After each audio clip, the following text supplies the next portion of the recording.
We are testing the floating material and the stick material this morning. If you are interested in, I can send you the video. This is for the floating material. Crushing, friction washer, screw feeder, going to the hot washer,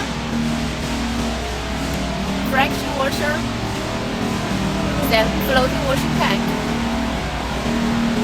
Here is a screw feeder going to the dewatering machine and the pipe drying system.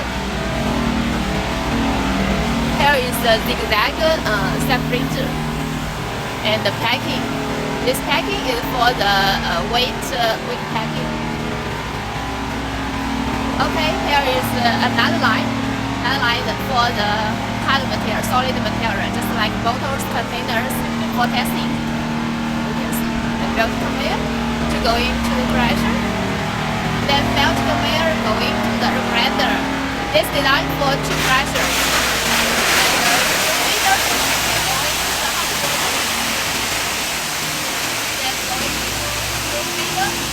High-speed friction washer going to the floating washing tank and the watering machine. Cleaning, zigzag separating. Finally, the silo.